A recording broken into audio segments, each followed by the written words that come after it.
Before we get to our show, here is a podcast we think you're going to love.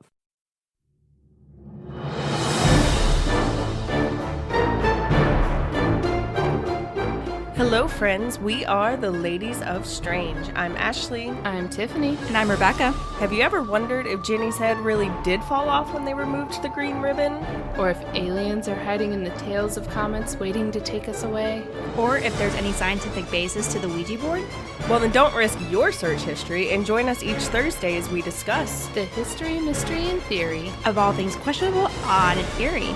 New episodes are released every Thursday. You can find us on Apple Podcasts, Stitcher, Spotify, or wherever you listen to podcasts. More information about the show, including show notes and links to our social media, can be found on our website, theladiesofstrange.com. Keep it strange, lovelies.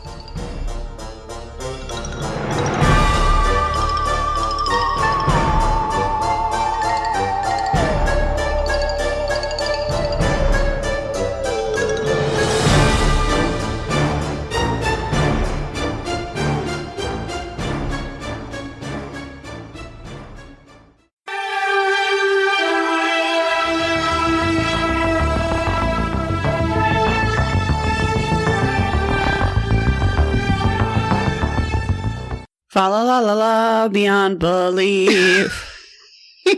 Hello, everyone. If you have a Beyond Belief podcast, consider making that your opening song. Yeah, I offer that to you free of charge. You're welcome. Hello. Hello, BD Wong and other listeners. We're so happy you tuned in for our holiday special. This is Perhaps It's You, an unofficial Unsolved Mysteries rewatch podcast. I'm Samantha. I'm Liz. And we aren't talking about unsolved mysteries today. No, we're not. Can anyone guess what we are talking about? Possibly by the title of this episode? I'll give you a second to think about it. Fa la la, beyond belief. That's right. It's another Beyond Belief episode. Thanks for tuning in, Jonathan Frakes. We decided we would do an episode about the best show you've ever made, Beyond Belief, Fact or Fiction. If you are not familiar with this program, it used to be on Fox. It was my brother's absolute favorite thing in the whole world. That is a show, I don't know, maybe sort of like a really bad Twilight Zone, or I can't even really think of another parallel. What else could you compare those to? It really stands on its own. Yeah, where they show you multiple stories, and you're supposed to guess if they are fact or fiction. So we have watched an episode, and we don't know yet if they're true or false. So if you... Much like an optical illusion. If you want to join in on the fun, pause this episode right now. Can you watch it anywhere besides Amazon Prime? You might be able to find it on YouTube, I'm not sure. We watched on Amazon Prime, and it is season 3, episode 6. Yes, that sounds right. And... recommended it up to us by listener Josh. Thank you so much. If you're going to play along, you will watch right up until the point where Jonathan Frakes tells you if it's fact or fiction, and then you can come back to this podcast. Yeah. But first, do we have any updates? We got some cool mail. I think we need to thank listener some fan snail mail Kylie for sending us the most amazing earrings. Yeah, we got like an earring treasure trove. Kylie follows us on Twitter and just opened up an Etsy shop called Feminist Rage Crafts. Which is a really good name. That's I absolutely solid. Adore. Thank you so much. Kylie sent us some earrings that have aliens on them, which I'm wearing right now because it matches my alien Christmas sweater. It's quite a look. That I'm wearing at the moment. And then these the Cackling Has to Stop stickers. I'm assuming Kylie doesn't sell those, but you have our permission to start selling them. I didn't see, I think the alien ones were made just for us, so that makes me feel very special. And then Kylie also included some boob earrings. They're abstract. They are abstract boob earrings, and I think that's pretty amazing. So check out Feminist Rage Crafts on Etsy. For some pretty cool shit. Yeah, this is very generous. Thank you. Yeah, thank you so much. We're probably going to have a few weeks off after this episode airs because of the holidays. So just so you know, that is coming up. You will get a Patreon episode soon, though. And if you... That's right, BD Wong. It's about BD Wong. Enjoy that. In the X-Files. We sure did.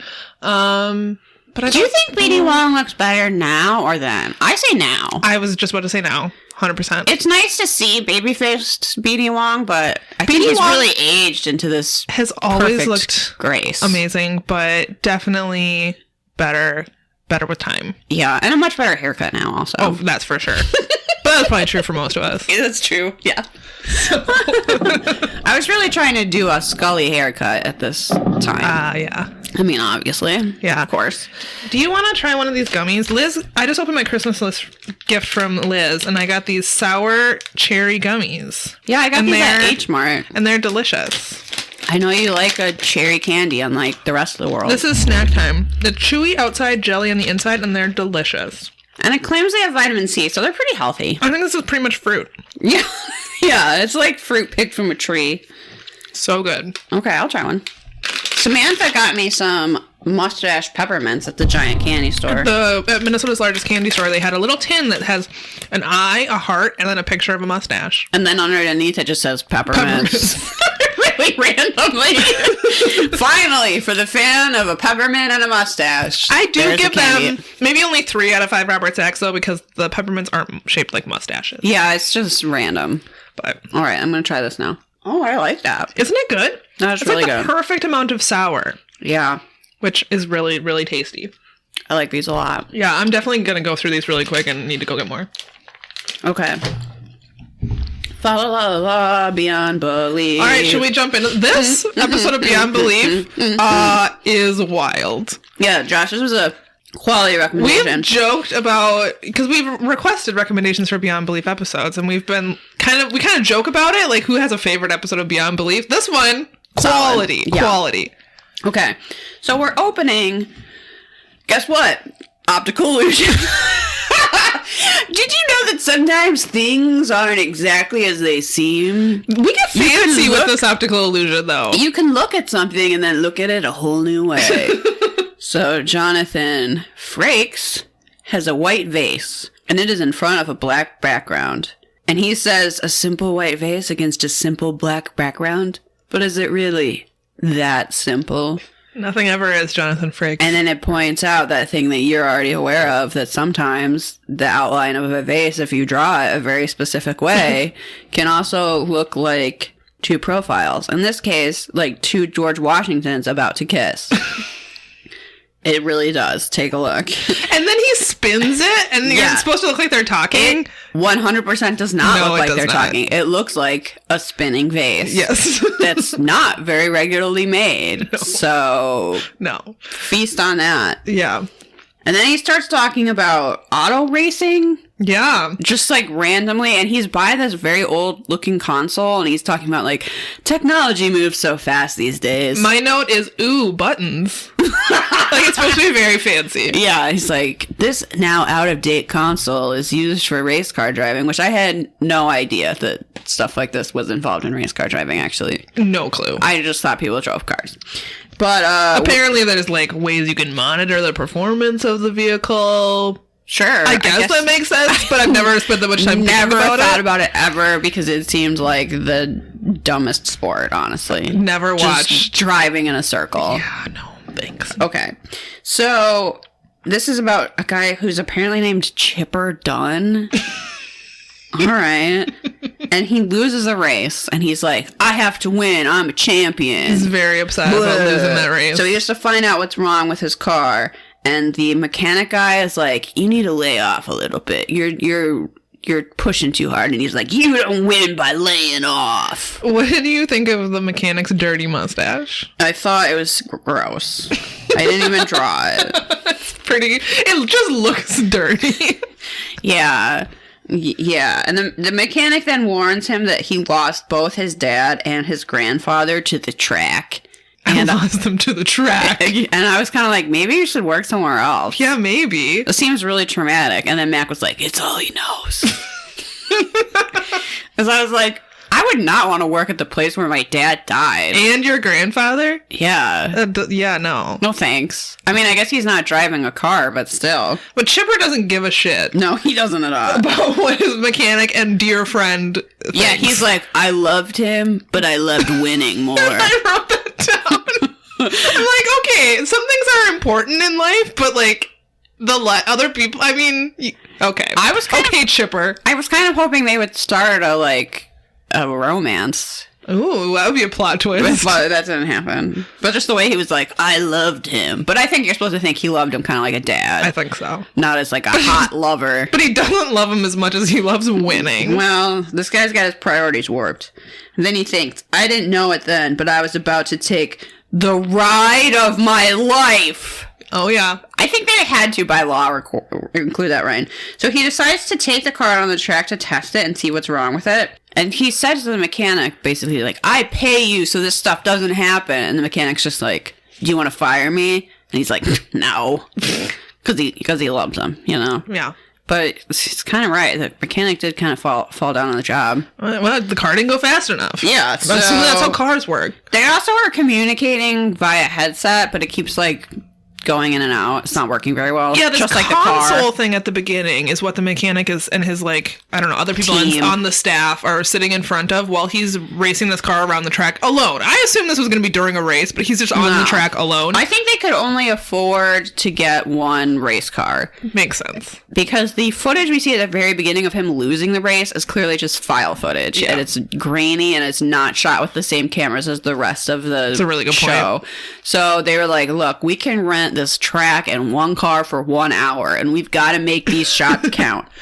But they're communicating via a headset that keeps, like, cutting in. There's, like, static or something. Yeah. So the mechanic will try to tell him important things like the car is overheating or that it starts to have a fuel leak, but he can't hear him over the radio. Chipper is also, like, pushing the car as hard as he can for... He's like, I gotta see how fast she can go. Which I didn't quite understand. Because they can kind of communicate. And he's at some point been like, okay, that's enough. And he's like, no, I've got a need for speed. Of course. Yeah, and we're like, Chipper, you're a dumbass. But what suddenly happens, I did not see this coming. Neither did I. He is an old man in like an old time race car with like literally a scarf around his neck and goggles. Those big goggles. It's like something from a cartoon. It's not like a race car I've ever actually seen in real life. It's like something from a Bugs Bunny cartoon. We see it out through his window, so it's as if we're Chipper and we're looking out the window of his race car, and this old car just suddenly this like old ghost car just pops into view. I laughed out loud. It's a very Scooby-Doo moment. Yeah. For a live action show. This is like a Bugs Bunny moment. Yeah. Like, and then he's like, what was that? Who else is on the track? And the mechanic is just like, you're insane. You clearly have heat stroke. There's no one else out there. Also, slow the fuck down. Also, you have a fuel leak and you need to stop and your car's gonna explode. And he's like, whatever. I'm Chipper Dunn, and I get things done. And he didn't even say that, but he should have, because the only thing that stops him is that the old-timey car suddenly pulls out in front of him. So Chip has to spin the car to a crazy stop to not hit him. Mm-hmm. And then he gets out, and he's saying to the mechanic, did you see that? Did you see that other car? And the mechanic's like, no, you're the only person here, I told you. And then, ba-boom! The car explodes. Explodes into a fireball. And a giant which I'm sure fireball. is how fuel leaks work. Maybe. I don't know shit about race cars. Yeah, sure. That might be the most accurate thing this whole episode. And he's like, wow, if I had been in that car, I would have died and been a charred up skeleton. Thank goodness for that old ghost car. And the mechanic's like, what are you talking about? And he's like, yeah, that Bugatti with a number 1 on it. Didn't you see it? And he's like, oh, my grandpapa used to drive a Bugatti with a number 1 on it. He died 70 years ago.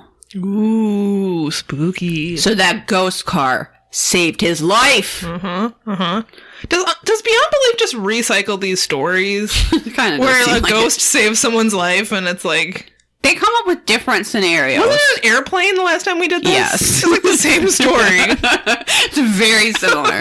And I think they had the money to set one airplane on fire, and in this case, they had the money to blow up one car. Yeah, so he's saved. What I was wondering is, like, so this guy the mechanic seems kind of traumatized that his grandfather died on the track, except that happened 70 years ago. And I was like, so you didn't even know your grandfather? No. Because you're not 70 years old. No. So it's kind of remarkable you even know what kind of car you drove because you never met the man. Stories were passed down from generation to generation. It's generational trauma, I guess. So that's the story. The ghost. I forgot to write down what the little story was called, but it was something about a ghostly race car driver. Oh, yeah. Do we think they're going to say... I mean, obviously the story's true. Of course. I wouldn't dare question it. But will the producers of Beyond Belief claim it is fact or fiction? I think it's fiction only because this is like the same exact story, except it's a race car instead of an airplane, as the last time we did this. It's true. I really think this one is fiction. Very true. However, they say whatever the fuck. I think these are all made up, so they may say it's fact. Actually, this one is less realistic than the airplane story, because in the airplane story, the airplane just flew. Oh, yeah. He didn't actually see a ghost like flying an airplane and waving at him and wearing a scarf. That's true. A ghost blowing scarf. in the breeze. Which is what happened in this episode. So, what do you think? Do you think it's fiction? It better fucking be fiction. We say this every time. This better be fiction. It better be fiction. I'm going to be so mad. All right, now for the number 2. All right, I forgot to write down the name of this little story, too. Either. These little vignettes have names, and I keep forgetting what they are. They're adorable short stories that you could tell around a fire. Oh, yeah. At a campsite, and then people go, wow, that story sucked. Does someone have a better story? All right, Jonathan Frakes steps out of the shadows to stand beside an ugly wedding dress. Yeah, it's real. It's very 90s, and it's real bad. And it has, like, these flower appliques on it. Mm-hmm. And, I mean, at least it has sleeves. I'll give it that. But it's something. It's like an off-white, I don't know. It's something... It has a very, like, Laura Ashley vibe. Yeah. I don't know if it was by her, but she would have loved it. The lighting on the top of the mannequin makes it look like the dress has, like, a pink top, and it doesn't. Yeah. It's just a normal ugly wedding dress. So, he says that many wedding dresses are handed down from generation to generation. So that other people could go, wow, this is really old and I do not want to wear this. I would not be caught dead in this, Grandma. Thanks. Yeah, no. He says that few things can bring sisters together or tear them apart like a wedding. Oh my goodness. So true. I don't have any sisters, by the way. Yeah, I've never experienced being torn apart by a wedding, but I suppose it's happened. Because you wanted your sister's wedding dress so bad. Yes. This hideous dress. I needed it. Yeah, well. All right. Camille Pratt is apparently wearing this hideous dress to her wedding ceremony. Which, it doesn't seem like they were skimping on expense, so it was just a poor choice. I guess. But it is a dress that her sister Rhoda loves. What's more, Camille is marrying Kevin Blair, a man her sister also loves. I know. Scandal. I know. Drama. Intrigue. And then Jonathan Frakes says something borrowed, something blue, something deadly. He had to. Of course. That was required by law also. It was. The reenactment opens with a greeting line at a wedding. A bride and groom are shaking hands with their guests. The bride is beaming, but next to her is a scowling woman. Who doesn't look a thing like her, because they are clearly not sisters. Absolutely not. We learned that they are sisters, Camille and Rhoda. Camille and her sister never got along. Friends would joke that they couldn't have come from the same family because everyone considered Camille a, quote, saint, and then her sister Rhoda was born what Jonathan Frakes calls a bad seed. Well, no wonder she's bitter if everybody thinks of her as the bad seed. No kidding. It's like, your sister's a saint. Why are you such a horrible bitch? I loved the actress that played Rhoda. She got really into this role. So into it. She has that scowl just down She's pat. just like, I'm just at this wedding to scowl and kind of look like an extra from Mars Attacks because her hair choice is very odd. And she's just like, I'm just here to hate everyone, but mostly the bride. Oh, yeah. I kind of would like to hate go to a wedding. This kind of seems amazing. It's like a hate watch of TV, but you're just there to be like... But you're at the wedding. Fuck you and fuck your future. I hope this goes terribly. So the wedding is between Camille and a man named Kevin. Jonathan Frakes tells us that Rhoda has always been jealous of her sister, and now she couldn't bear to see Camille marry a man that she once wanted for her own. And then, but she's like, but he never wanted you. He only wanted me. Yes, we get a close-up of Rhoda ripping off her corsage, and then quiet, dramatic music plays. And then Camille approaches Rhoda and says how happy she is that Rhoda came to her wedding, and that she hopes they can finally be friends. Rhoda is cold as ice, telling Camille that they will never be friends. That's so... And it's like literally at the reception line of her wedding. We'll never be friends. She says that she is the one who should be wearing that dress, not Camille. That hideous dress belongs to me and me alone. Camille accuses Rhoda of only wanting Kevin because she has him. Oh. Sounds true, because I don't see anything so great about Kevin. Yeah, not really. He doesn't seem that special. No. All right, Kevin comes over and he and Camille share a long kiss while Rhoda stares daggers at them and dark ominous And music it's like plays. very close to her too. Where Right. he's like, "Hey, Inches honey, from her. we just got married. Let's make out in your sister's face." Which is a traditional wedding custom. If you're not from the States, it's something that you'll see in most American weddings. Making out in the siblings' faces. Yeah. I'm gonna try to get that started. Can we have a new wedding trend for 2020? And just get up on someone's grill and make out. All right, the couple leave to go cut the cake. It's normal. In the next 3 years, Camille and Kevin enjoy a happy marriage. They have 3 kids in as many years, but then tragedy strikes. That doesn't sound so good to me, but whatever. She was happy with it. I guess. Camille contracts a rare blood disease while on, quote, vacation in the tropics. I literally wrote down, quote, the tropics, ha ha ha ha. Because apparently this is taking place in the 40s and no one told me. Who was using the phrase the tropics? Ooh, tropical diseases, scary. Does she even know where the fuck she went? She was like, The tropics. It was very humid. That's all she can remember. I'm like, oh, I guess it was the tropics. Doctors are unable to control her infection, and reenactment Camille ages 50 years. She does. She gets that like white hairspray that people use in high school plays to play old people, and she sprays that into her eyebrows and hair. Mostly that brows, though. Jonathan Frank says that she has very little time left. Well, she shouldn't have gone to the tropics. Lesson learned. I guess. Never go anywhere. And then, despite hating each other, Rhoda comes over and enters Camille's sick room. The sisters have a standoff in which Camille tells Rhoda that she knows what she's trying to do and to leave her family alone. She's like, I know you're just here to swoop in after I die and take my husband and kids. And she's like, oh, I'm just here to be the good sister you always wanted. And she's like, yeah, right. Yeah, I'm dying. I don't believe you. Back off, bitch. I wish that's what they would just shouted that. Yeah.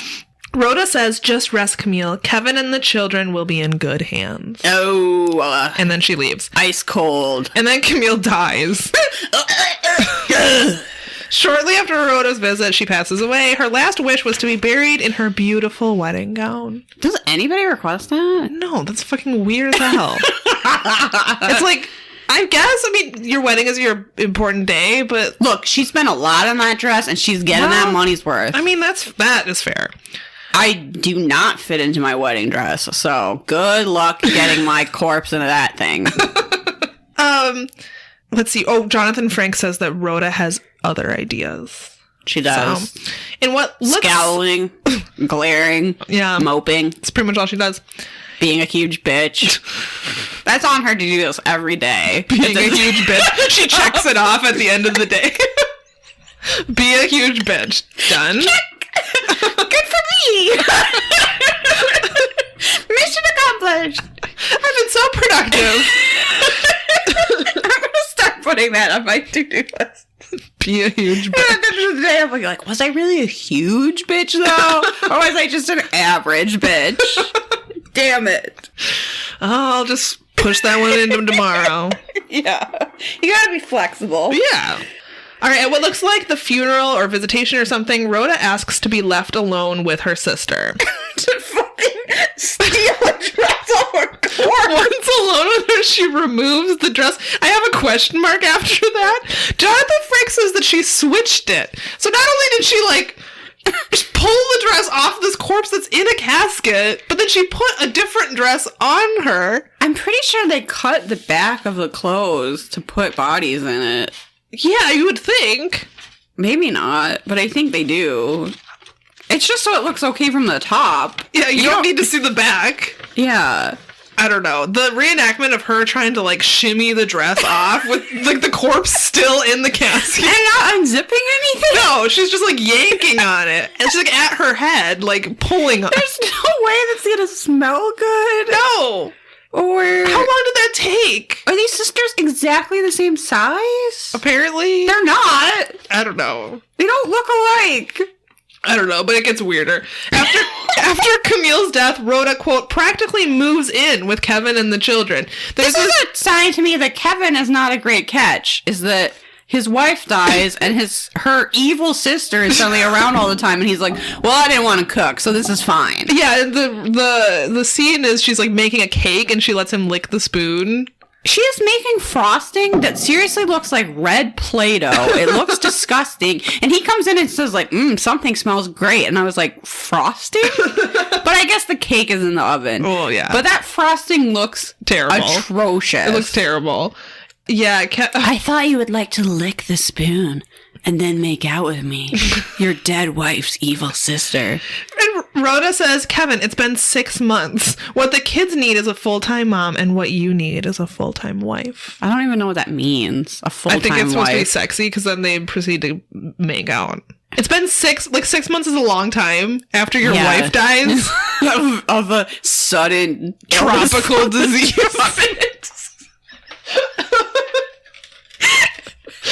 He's like, look, I swear this guy just does not want to vacuum or cook. So That's he's probably like, true. He's like, whatever. All fine. right, I guess I do need a wife. Rhoda tells No one else wants to make out with me, so you'll do. And Rhoda tells Kevin that Camille and her had an agreement that her and Kevin should be together. Yeah, she's like, we didn't agree on much, but the one thing we agreed on was this. And no. That I should just take my husband as if he's like a knick-knack. You get my husband after my death.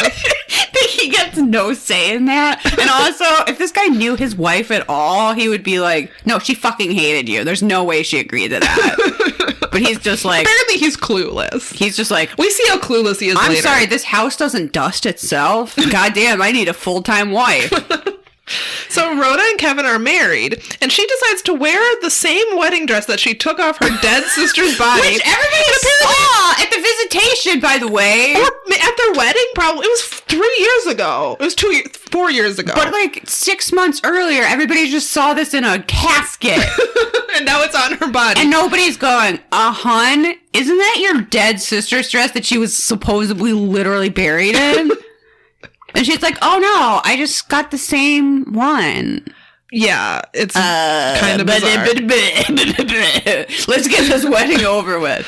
The ceremony was outside in August on the hottest day of the year.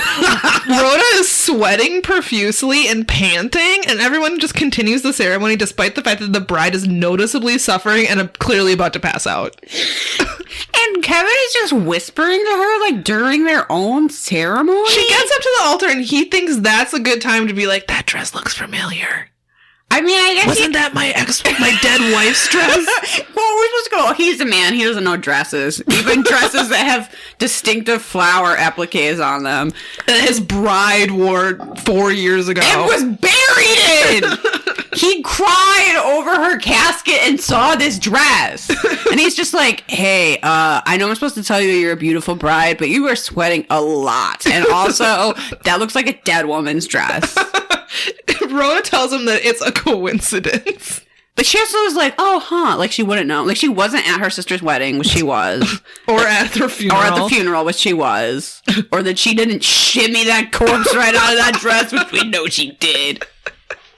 So then Kevin notices a smell coming from the dress and asks Rhoda if she wants to stop the wedding because she looks like she's about to fall over. And also, he's probably like, I don't know that I want to go through this wedding. You smell real bad.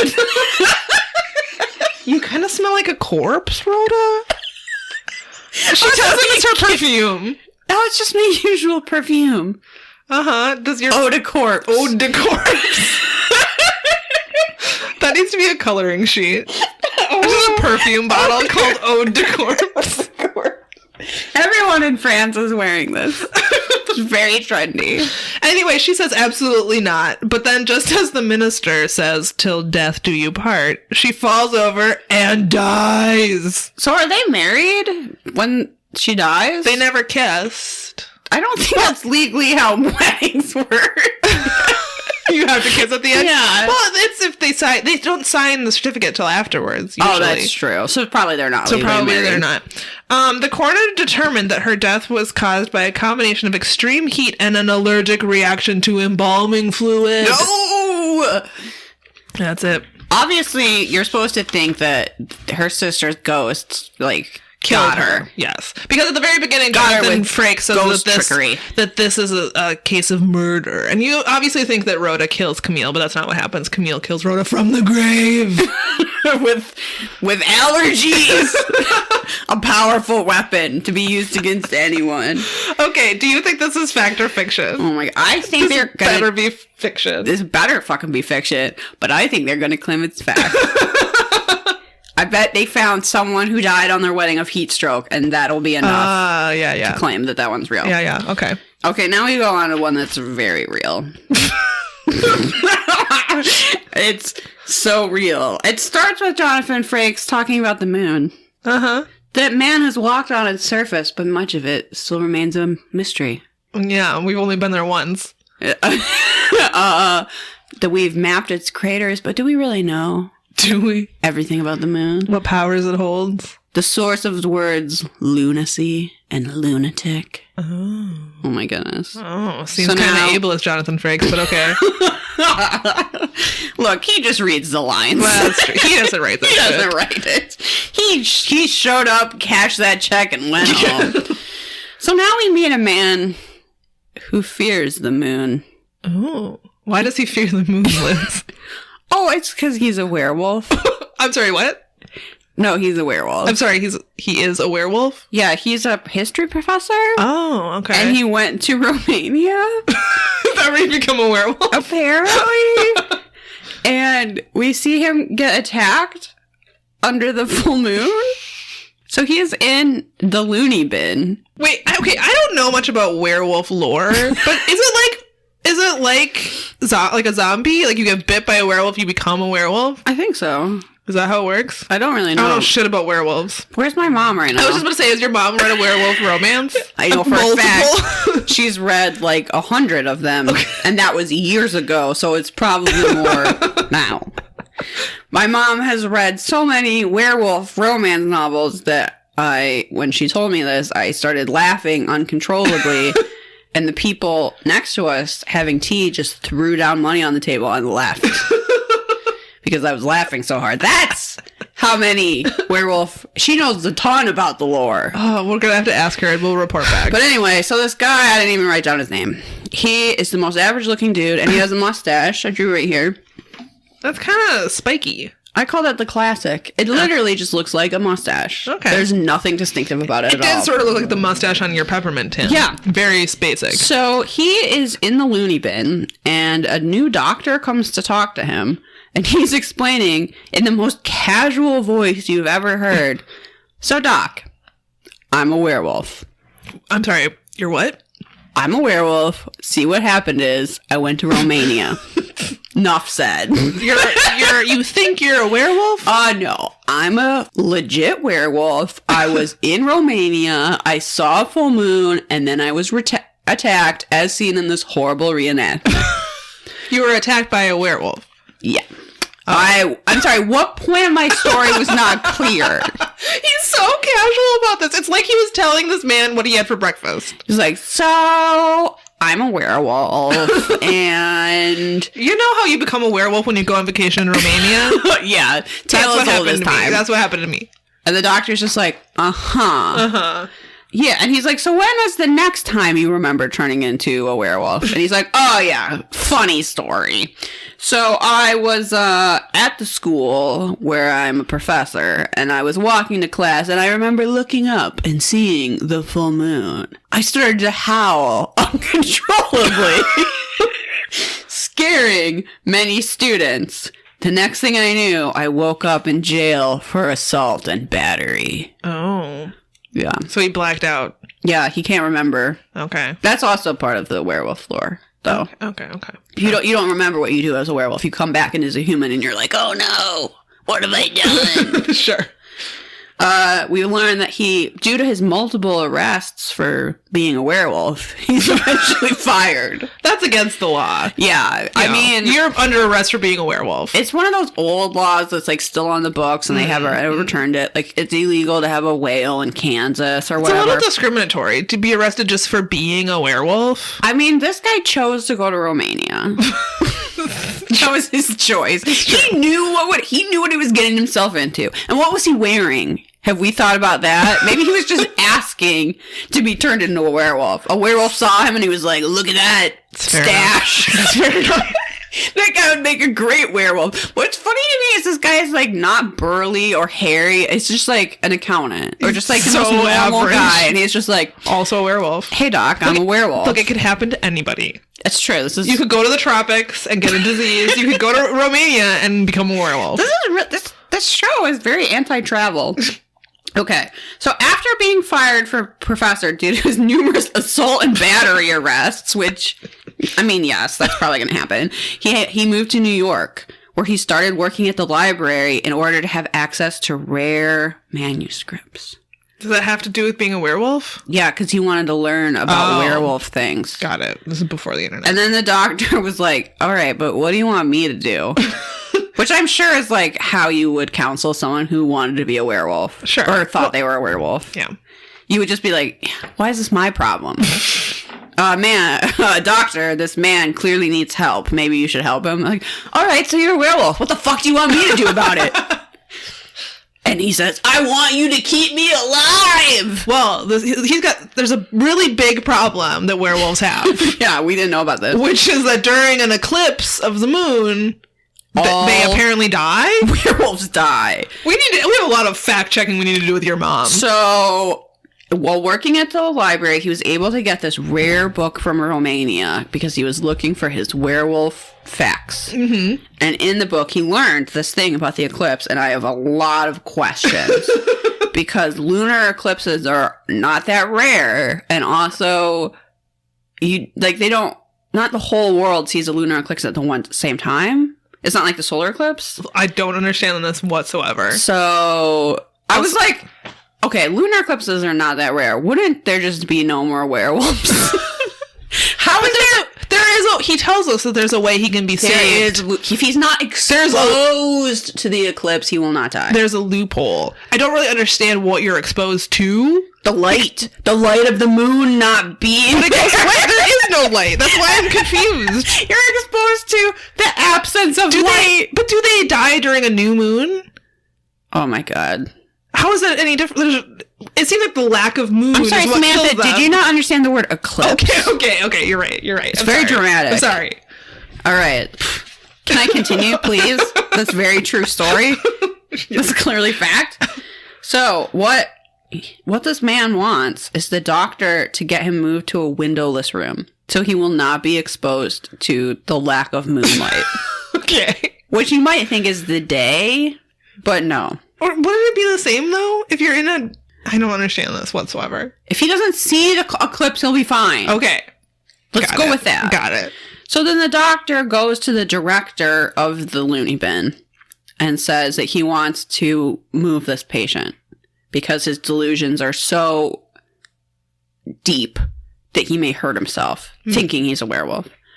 And the director's like, absolutely not. I'm not going to reinforce this guy's delusions. That'll just make him worse. He said he can't give in to every demand that any patient ever makes.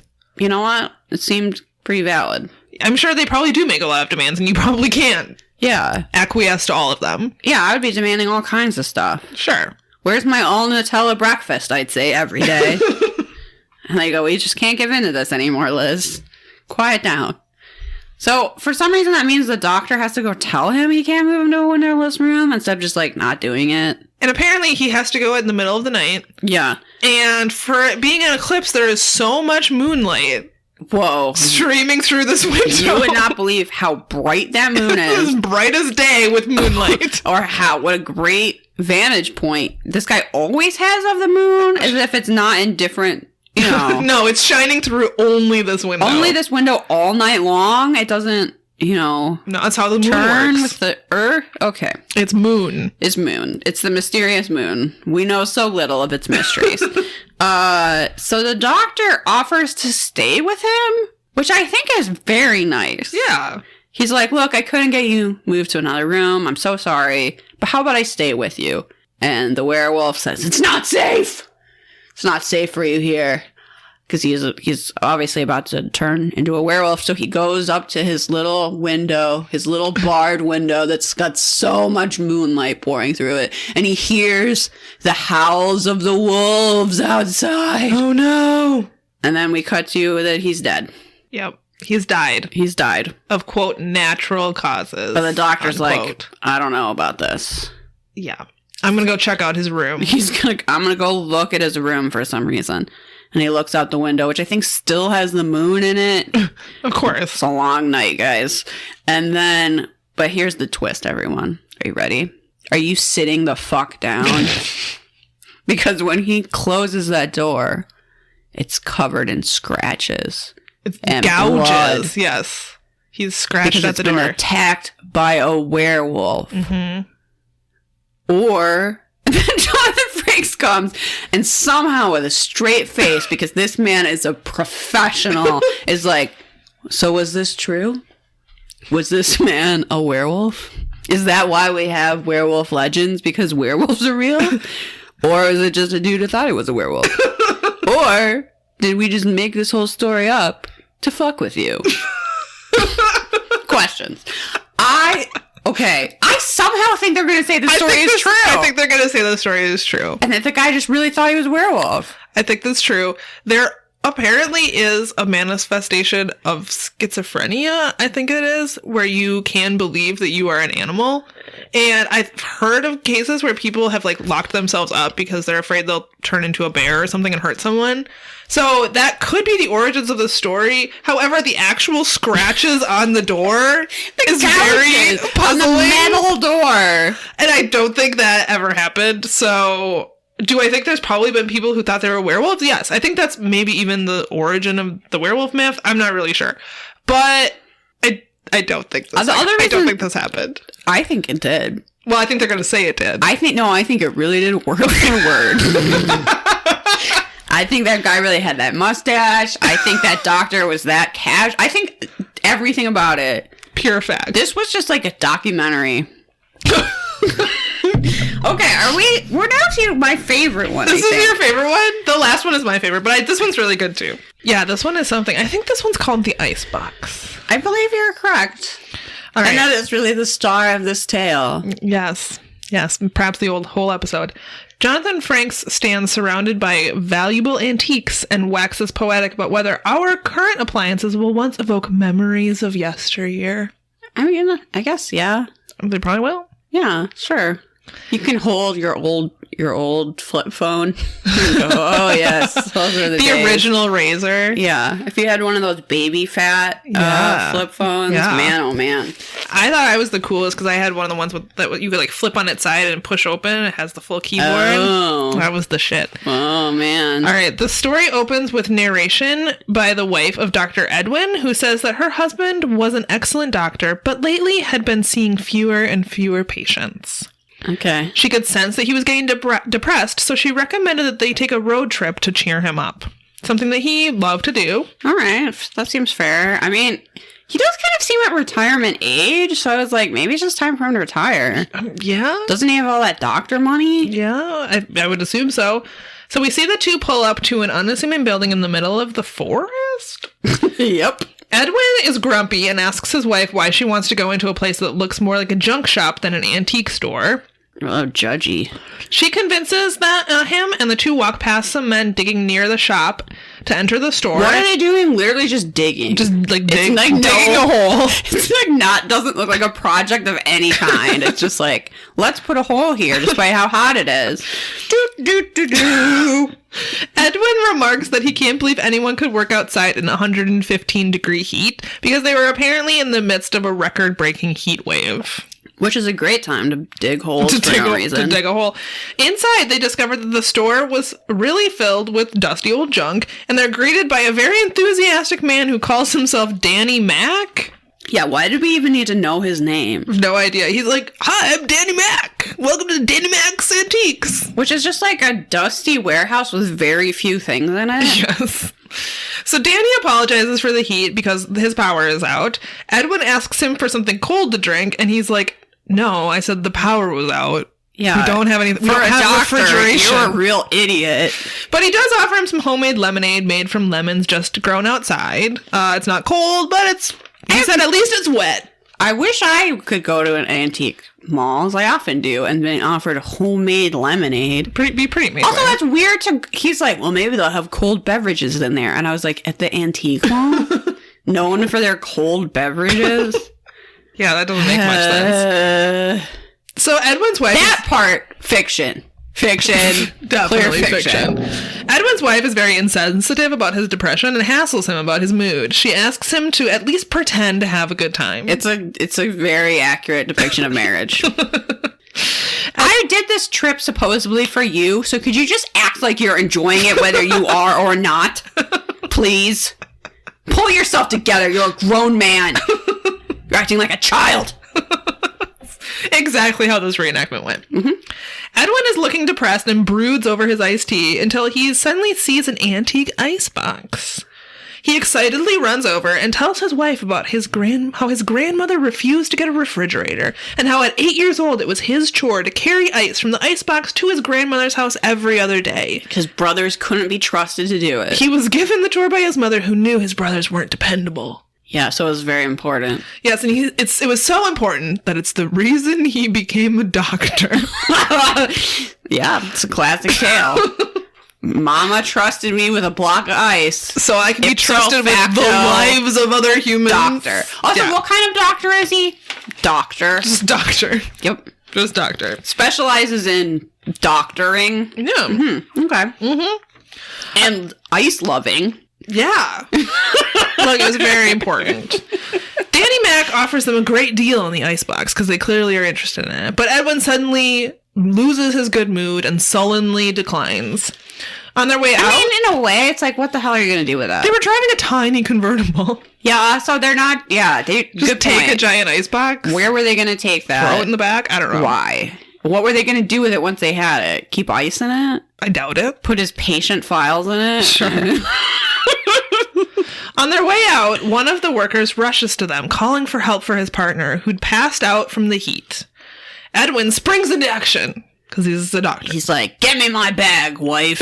Give me my bag! You know how doctors always have that bag in shows? He carries his doctor bag with I him at all never times. ever see anyone with one of these bags, but on shows all the time, it's like, well, obviously I always have my doctor bag with me. Right. It's like, well, that's weird because I've never seen one in my whole life. Edwin diagnoses acute heat exhaustion, which I probably could have done. They drag the man inside. He was working outside when it was 115 degrees.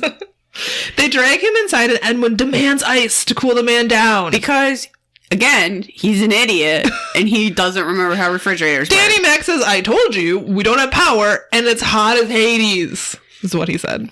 Oh my god, I cannot believe I have to go through this with you again. The electricity is out. Nothing is cold. I hate you. Edwin shouts that the man will die if they don't cool him down. And then at that moment, Edwin's wife notices that the icebox is leaking. Drip. Drip. Drip. She runs over to it, throwing open the door, and discovers a block of ice inside. It's a miracle. That's right, everyone. Phantom ice.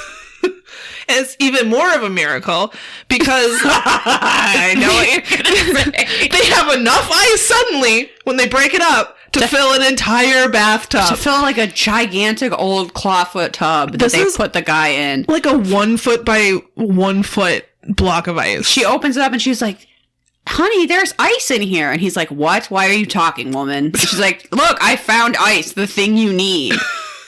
And he's like, that's perfect. That one, cube of ice will fill this entire bathtub to cool this man down. Once they break it up, there's so much crushed ice that it fills this huge bathtub. Yep. It's a miracle. It's But a it's miracle ghost of ice, ice. so... You know that thing where Jesus had those fishes and those loaves? It's kind of like that. But with ice. And Yeah. if it was a ghost ice. Yeah, it's the miracle of the ghost ice. So they saved the man's life with the ghost ice. And What a sentence. What a sentence you never thought you'd say. The man survives and Edwin is pulled from his dark depression, but there's a final twist. As Edwin and his wife embrace in front of the open icebox, Edwin notices that the icebox has his initials engraved in the side because it was his grandmother's. The very icebox that made him become a doctor now has saved a man's life, Jesus style. This is the most bizarre. It's the most bizarre collection of phrases I've ever uttered. One of the best stories I've ever heard. I think they should make a full movie out of it. And it's going to make Citizen Kane look like shit. Because it's just something everyone ghost ice can relate to, you know? Yeah. Like, everybody's had an experience like this where they needed some ice and then an icebox started dripping and then they found the phantom ice they needed. What a shitty icebox. It's not, like, leak-proof. Well, at some point they said they had been dropped off the day before. So I think that was supposed to be an explanation of why there was ice in it. But why it's leaking... Yeah, that just means it's kind of crappy, I think. That guy was right not to buy it in the first place. But I think then they did buy it in the end. They did buy it in the end because it was, a family heirloom. And Jonathan Frakes asks us if we think it's a coincidence that he ended up in the same antique store with his grandmother's icebox that made him a doctor. And I mean, I think his medical schooling probably made him a doctor, but like the icebox nope, is what inspired him. The icebox handed him his diploma. Well, he you know that you do that thing, you move the tassel? Yeah. But it was the icebox handing him the diploma. And it just said, congrats on being a doctor and all of that student loan debt. And he said, thanks, Icebox. I couldn't have done it without you. Okay, do you think this one's fact or fiction? I really, really hope they claim this is fact. I think this one has like the most chance of being true because if it was dropped off the day before, it could have still had ice in it. And maybe they did suddenly need ice. Maybe the real story, they just wanted ice for like a cold beverage. But like they decided to play it up in the episode to save a man's life. The ice filled an entire gigantic bathtub. Yeah, I think they're going to say that it's true. And that makes me really happy. I think so too. Okay. All right, we're fact on this one. Okay, are you ready for this next one? Is everybody ready to rumble? This is wild. Now we cut to Jonathan Frakes cooking. He has a ton of vegetables just in a pile, and he's just like kind of chopping them while wearing an apron. He's wearing an apron. And then he's like, basically says, did you know that people cook their own food? I don't, because I'm a celebrity. But other people make food and put it in their disgusting mouths. Oh my god, did you see the Christy Teigen thing on Twitter where she was talking about what it's like to be a celebrity? I saw that they get to go to a different airport. Airport? Yeah. That was wild. But then everything else was things you could have guessed. Like they have a rotating staff of 4 nannies, of course. But like the airport one was wild to me. Yeah, that is. I can't believe I didn't know that. I guess it makes sense because you don't see celebrities just like standing in the TSA line. But sometimes you do. I guess maybe they don't want to pay for the membership or they don't care. But or they're running late or something. I don't know. They forgot to make an appointment at the special airport. And they're like, oh, I have to go to the normie airport. Gross. But then, you get like driven out to the plane and stuff. Yeah. That's so wild. That people can't harass you. So people can go, oh, Chrissy Teigen! Right. I just assumed all those people had like private jets, but I guess not. I guess that's way too many jets. Yeah. Which is, I guess is better for the earth. Yeah. Celebrities, if you could all carpool your jets, we really need it for the carbon emissions thing. Yeah. Okay? Thanks. All right. So moving on. Jonathan Frakes, it blows his mind that people make food and eat it.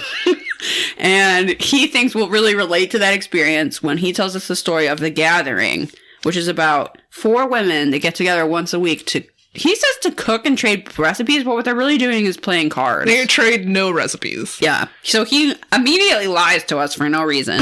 And then we see these 4 elderly women who are playing cards, and one of them is working on making a like pasta sauce while her friends are there, and they basically tell her it's super bland and that she should put more sage in it. Don't know why. They sit down to play gin rummy. She's like, all right, it's time for gin rummy. I'm going to take all your money. And then then this guy, this robber, comes by the house. You know how when you're going to rob a house, you want as many people in the house as possible when you're robbing it? Preferably a group of wholesome old ladies that are, before you get there, just talking about their grandchildren. Yeah, it's like, it's very adorable. Granddaughter wears a tutu. And it's like, my grandson has read a book. And then this guy with a gun who's just like wandering through the neighborhood is like, this house has a lot of people in it. I'm going to rob that house instead of an empty house. Makes sense. Yeah, and he is very cocky, and he has bad facial hair. So I think the woman who's making the sauce, it's her house. So she hears a noise at the back door. She goes to the back door, opens it, and it's just a guy standing there with a gun. So I guess never open your doors. And he demands all their money and valuables. So the elderly women just dump out their purses on the table. But of course, they're just like full of like tissues and hard candy and maybe like $5 between them, right? And he's yelling at them for more. And they're terrified. They're quivering. They say, they're still scared. And he's like, we swear there's nothing else. Yeah. And he's very disappointed by the lack of just cold hard cash he thought these women would be carrying around. These old ladies? Maybe because they were playing cards, he thought they would like bring real money to gamble, but they're on fixed incomes, dude. They're probably playing for pennies. So he makes them all go into the basement while he like ransacks the house. And as they're in the basement, one of them is like, oh, what do you think's gonna happen? And the other lady's like, well, I think he'll go around the house and take what he wants and then come back and murder us all. And they're like, a heinous fashion. Yeah, they're like, oh no, it's so dark down here. Which it is not at all. It is very well lit. It's bright as day. It is as bright as this room we are sitting in. And so they get out candles and light them. And one little old lady kind of shuffles over to the corner, lights a bunch of candles. Here, ladies, this should help. And she hands out the little candles. The candles really do help in this brightly lit basement. Thanks. So they're sitting there holding their candles. The robber is somehow disappointed that this house isn't full of like piles of gold. I don't know what he was expecting. So he's trying to ransack the house. It's not going well. And he starts to hear a chant come from the basement.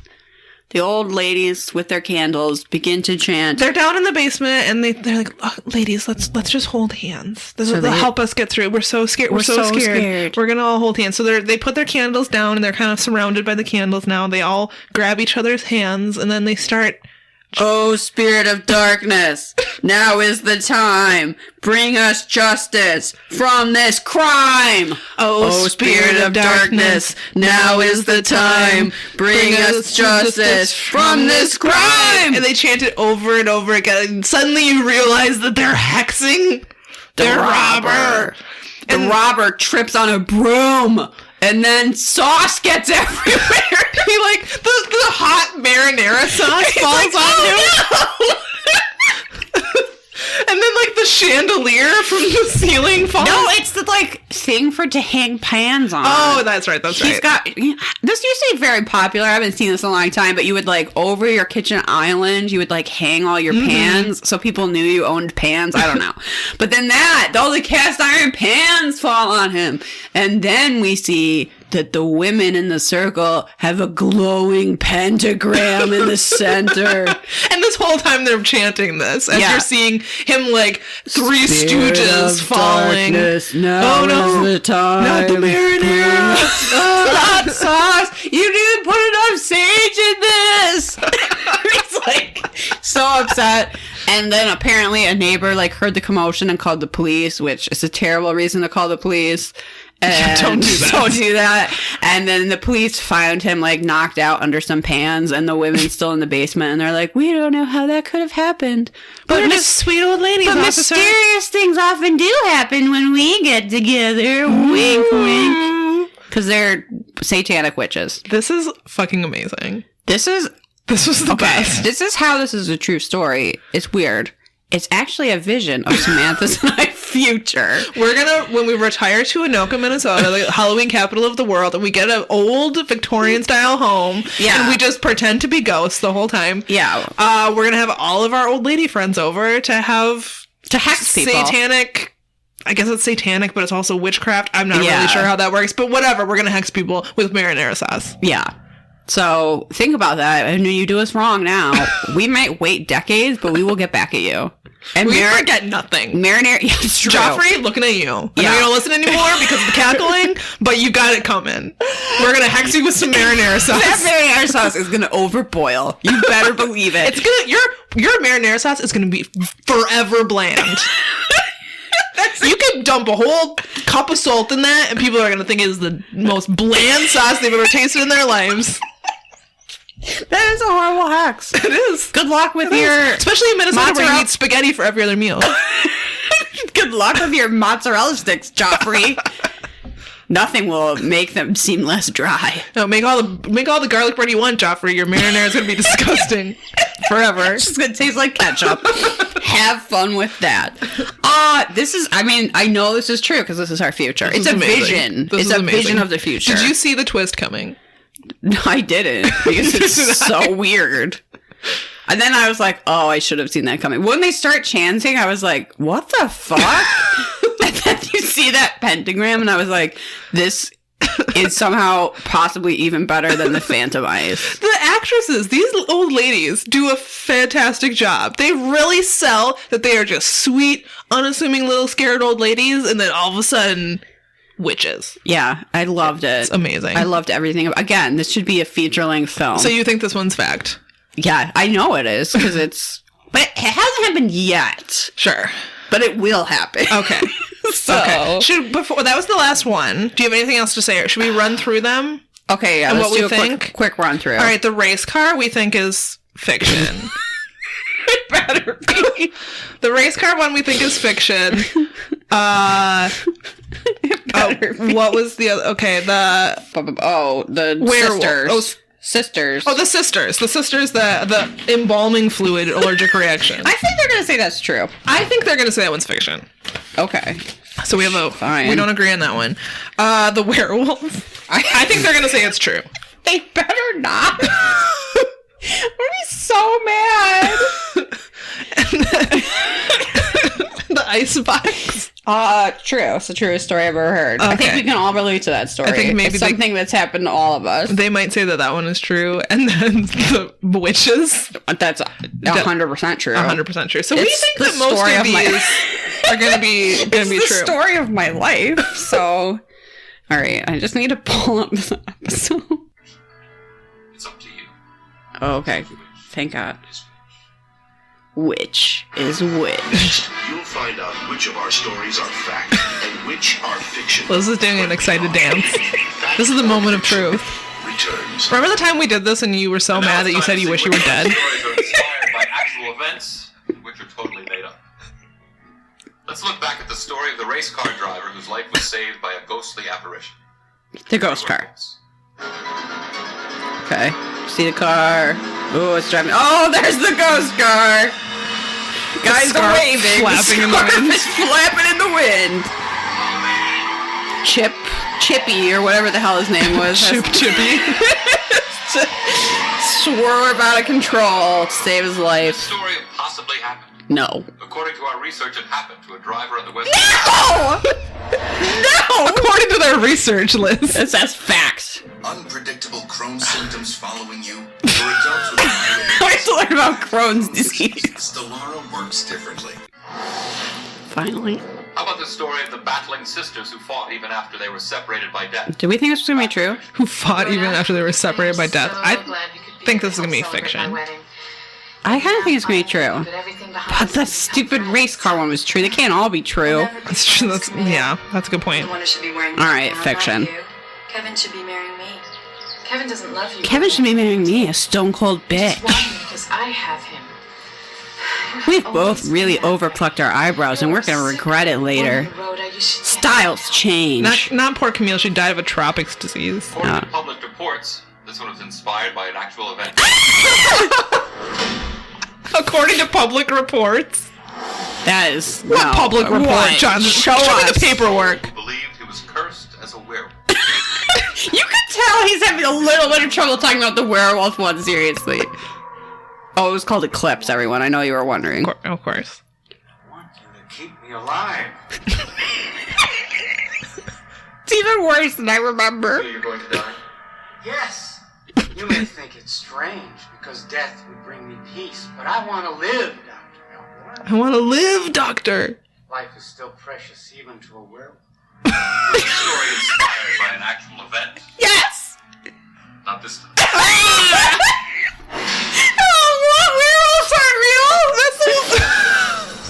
Let's look back at the story of the mysterious icebox that gave the doctor back his will to practice Gave him back the will to practice medicine. Oh, she sees the drips. She sees that drip in icebox. Oh my goodness, there's ice. A very small amount of ice in here. Liz thinks this one's gonna be fact. Fact, fact, fact, fact. There's ice in this thing. Did you think this one was fact? We played a trick on. They came up with this on their Why own. would they make that up? It's the worst story The ever. story of the little old ladies who are experts in the art of witchcraft. Okay, this is true or I kill you. Whoa. Jonathan Frakes, she just threatened you.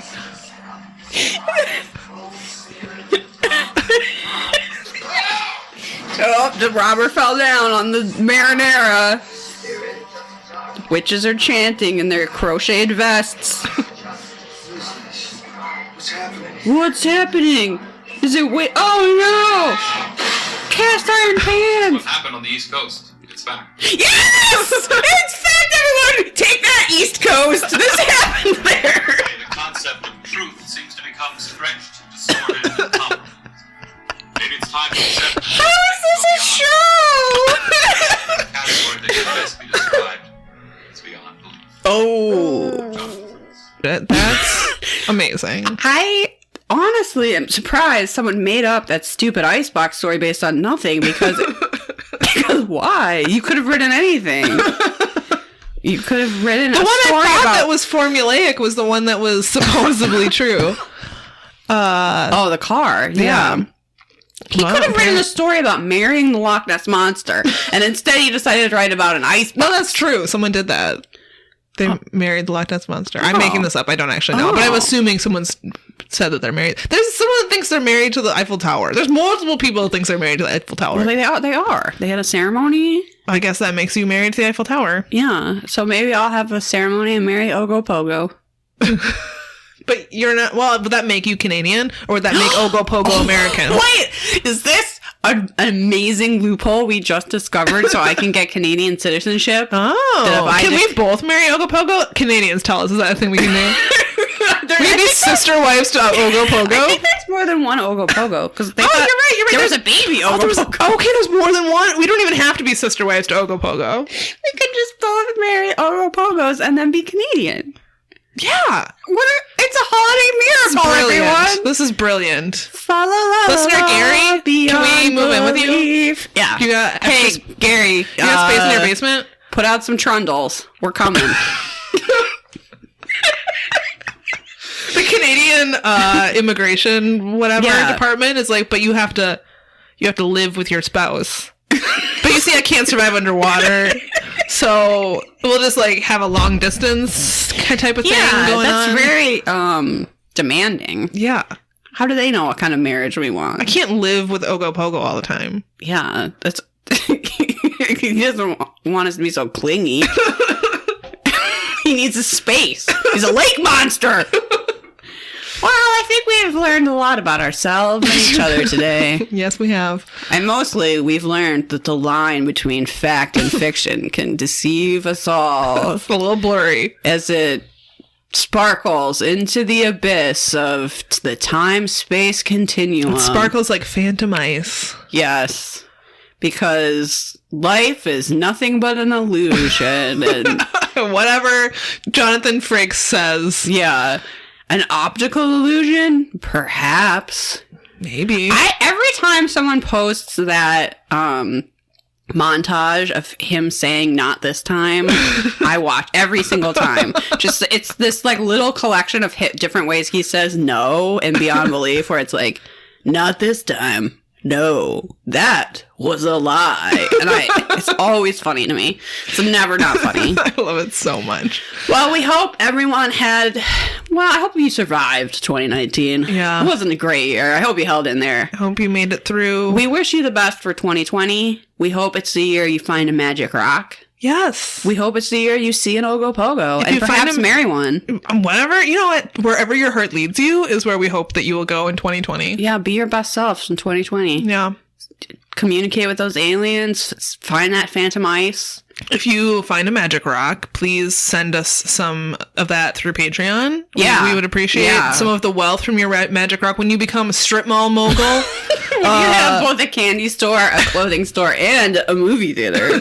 Well. Yeah, pass along a little of that wealth our way, because we'd appreciate it. We've entertained and inspired you. Yeah. Just like that icebox inspired that man to become a doctor. We've inspired you to find a magic rock.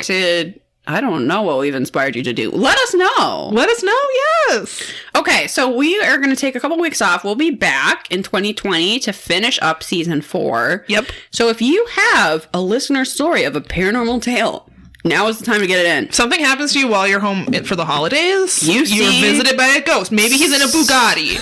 Maybe he's wearing goggles. Let us know. You get that phantom ice. You write that down and you send it to perhapsitsyouPodcast@gmail.com. Yep. And if you, I don't know, come and do a great inheritance, you can pass some of that along to us. Perhapsitsyou.com or no, Patreon. Patreon.com/perhapsitsyou. There's a slash in there. There's a / /. Perhaps it's you.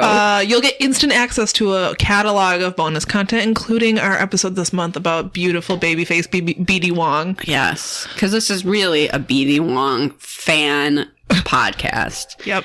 And also, you should rate us 5 stars on iTunes, Apple Podcasts, because we haven't gotten one in a while, and I'm like a little bit sad. If you have There's not a hole in my heart. A great holiday gift would be a 5-star review. We only accept 5-star reviews, so if you're not going to rate us 5 stars... I'm a little bit worried that literally everyone that listens to our podcasts and has the ability to leave an Apple Podcast review has... So prove me wrong.